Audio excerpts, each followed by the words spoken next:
की अयांचा कुणीतरी लहूगुरू होता आणि तो सगळ्या टिप्स त्या अयांना देत होता. काय नेमकी तुमच्याकडे माहिती आहे? मी अमरावतीला SP सोबत संपूर्ण जो त्या ठिकाणी या घटनेचा या कृत्याचा काय काय तपास झाला याच्या माझे रोज चर्चा सुरू आहे. पालकमंत्री म्हणून या घटनेला मी रोज बघतो आहे. यामध्ये अजून काही जे आम्हाला कडक कारवाई करायची आहे, अजून त्या ठिकाणी फॉरेन्सिक त्या ठिकाणी रिपोर्ट्स यायचे आहे. 7 मोबाईल जप्त झालेले आहे. अनेक गुन्हेगार हाती लागलेले आहेत. त्यामुळं याची जे व्याप्ती लक्षात घेता ॲडव्हान्स प्रणाली वापरून किंवा देशामध्ये वेगवेगळ्या पद्धतीच्या ज्या या ठिकाणी खोजबीन करणाऱ्या डिजिटल माध्यमाच्या माध्यमातून जे काही या ठिकाणी फॉरेन्सिक लॅबॉरेटरी वगैरे आहे याचा लवकरात लवकर रिपोर्ट मिळाला पाहिजे.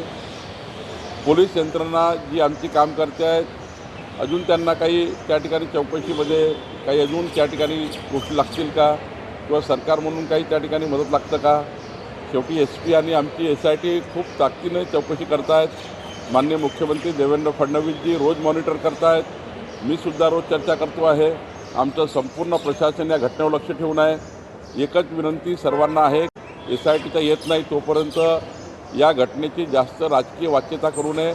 चौकशीवर कुठला दबाव येईल किंवा या चौकशीवर कुठला त्या ठिकाणी चौकशी भरकळेल असे कोणतेही वक्तव्य कोणी करू नये असं मला वाटतं.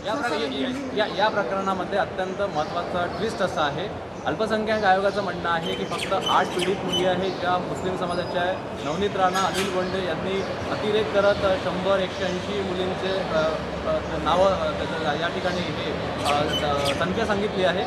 मूळ संख्या किती आहे पीडितांची? मी वारंवार सांगितलं की जे 7 मोबाईल किंवा जे काही डिजिटल आमचं फॉरेन्सिक ऑडिट होणार आहे आणि 7 मोबाईल पकडल्या गेले आहे, काही लिंक पकडल्या गेल्या आहेत, यावर फॉरेन्सिक तपास झाल्याशिवाय त्यांचा पूर्ण रिपोर्ट आल्याशिवाय मी तरी बोलणं योग्य होणार नाही.